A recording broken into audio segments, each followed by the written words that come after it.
So the next question that we want to answer here is why Europe? If you look at the political scenery in the 15th century, Western Europe is not particularly important. Europe in general is seen as kind of this barbarian backwater area with not really a whole lot to offer to the rest of the world. And there are much bigger, much wealthier, much more important, much more influential civilizations out there. So, why is it that a handful of relatively small states in Western Europe are the ones that are able to colonize and take advantage of and exploit the wealth and the resources of the Americas? Um, so one reason is because European technology and tools are vastly superior to anything Native Americans have access to. We're not only talking about gunpowder, we're talking about iron tools and weapons, we're talking about domesticated animals of all different kinds. But also, Europe benefits greatly from its access to the rest of Asia.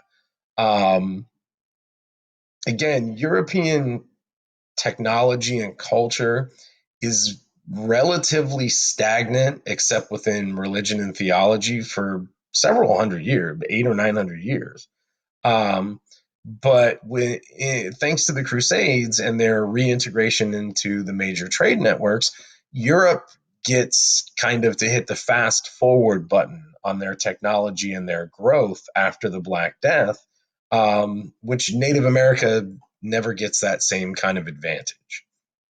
Now, another thing that is to Europe's advantage here is that there is very little competition in the Americas from either Asian or Muslim empires. The Ottomans, Ming China, the Safavids, the Mughals, none of them really are pushed to try to take advantage of the discovery of the Americas the way that Europeans are.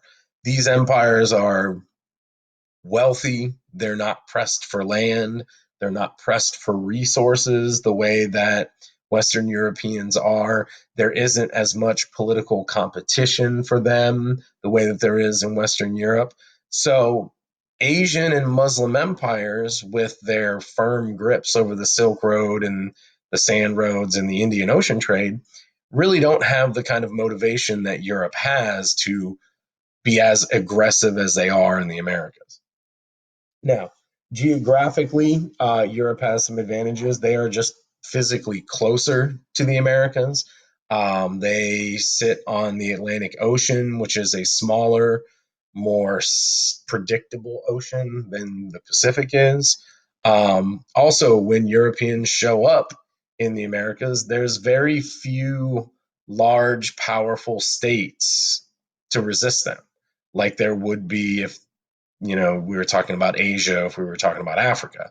Really, the two only states capable of resistance are the Aztec and the Inca, and most of them are eliminated not so much by Europeans, but by European diseases.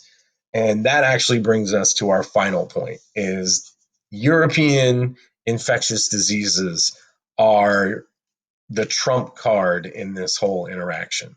Um, when Europeans land in the Americas, they bring with them diseases that they've experienced for centuries, if not thousands of years. Things like measles, things like smallpox, things like chickenpox, things like typhus.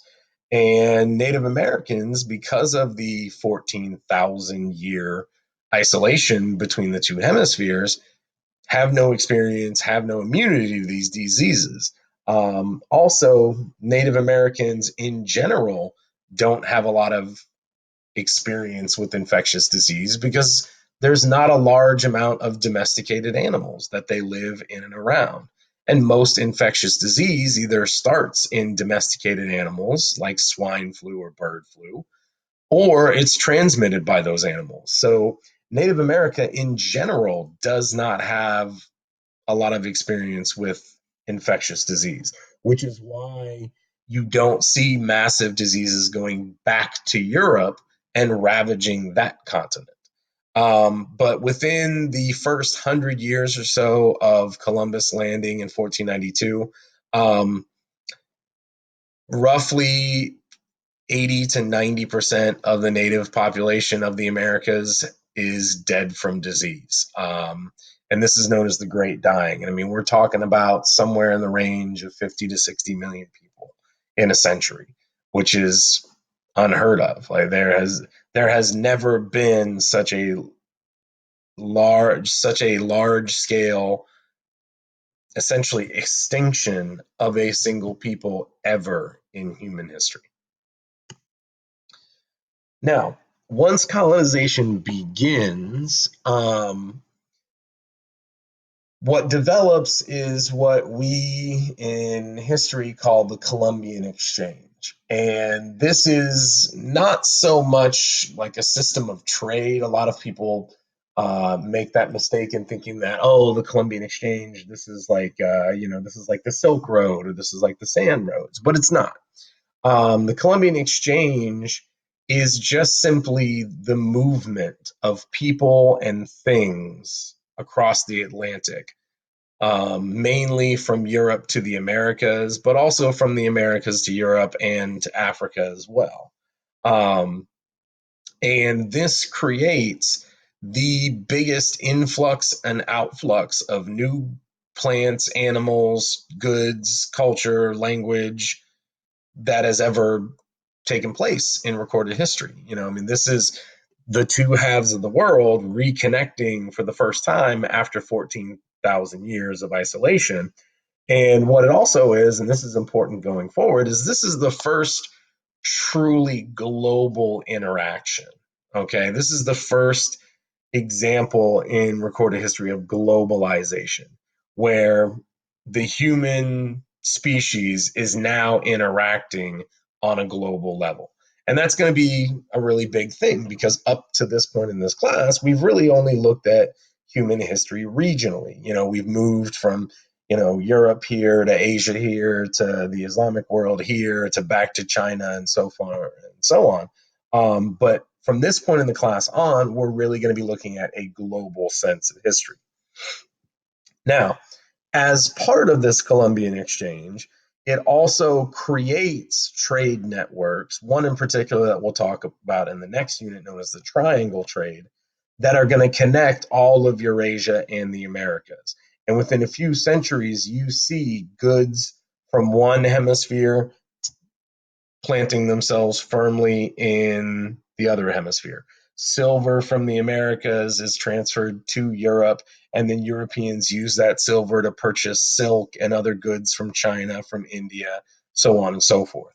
You also see animals that were domesticated in Eurasia, like the pig, like the horse, like the cow, that implant themselves in the Americas.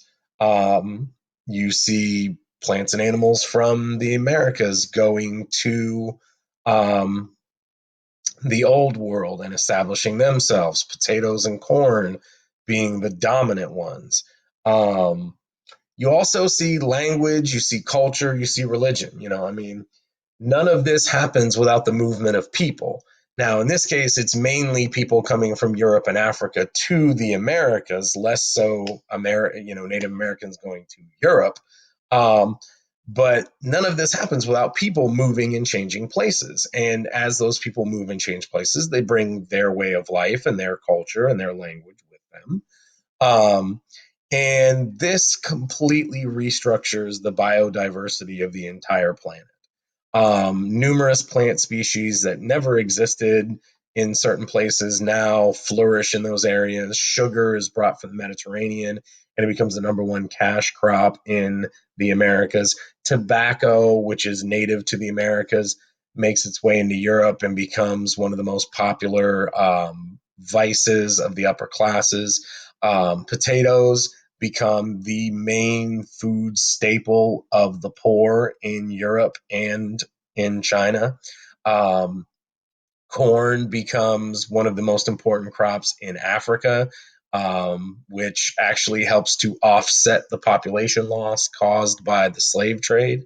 Um, but there's also negative things. Obviously, the disease, which we talked about. But also some of these species being transplanted end up being invasive. The video that we watched about the Americas for Columbus talks about the problems that Native Americans faced with the arrival of pigs, and how, within a couple of generations, some of those pigs go feral and become a massive boar problem. If you have any family that lives, you know, in the center of the United States, Texas, Oklahoma, and those areas, a lot of them can tell you about the problems that feral pigs are even now in 2017. So this graphic kind of gives you an idea of just the plant and animal exchange, but it doesn't really give you much of an idea of the impact. But just looking at the list, I mean, you can see there are numerous plants and animals that are transferred from one side of the Atlantic to the other that become absolutely vital to the way of life in those countries. You know, imagine the diet of the Americas without rice. Imagine it without bread. Imagine it without sugar, without coffee. Um, these are things that we take for granted on a daily basis, which up until the 15th century did not exist at all in the Americas. But like I said, it's not only this. I mean, if you look at the Americas culturally and socially, it is completely shaped by the Columbian Exchange. We'll talk more later on in this unit about the social structure of the Americas and how the immense racial and ethnic diversity creates a social structure based on race in the Americas, and that's something that we are dealing with again even now in 2017. Culturally, the combination of European, Native American, and African culture creates something completely unique in the Americas. You can see it taking a tour of the Caribbean or South America. The official language of most of these countries is Spanish, but every single where you go, everybody's version of Spanish is different. Puerto Rican Spanish is nothing like Mexican Spanish. Mexican Spanish is nothing like Venezuelan Spanish. Venezuelan Spanish is nothing like Dominican Spanish. Obviously the base language is the same, but the terminology, the slang, these types of things develop differently in different places because of their ethnic and racial differences. A place where you can really see the combining of all of these culturally is in music. If you think about some of the most popular forms of music in the Americas, a lot of them develop because of a synthesis of European strung stringed instruments, um, African drums, as well as Native American stringed and um, horn instruments. So you're talking about things like reggae, right?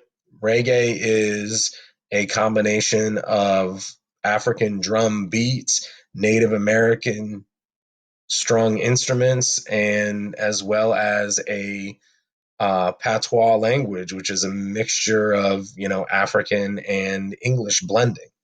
But not even just reggae, jazz, rock and roll, the blues, all of these types of music are a byproduct of this Columbian exchange, a byproduct of the masses of humanity that are moving and interacting and synthesizing their cultures, their ways of lives here in these American colonies.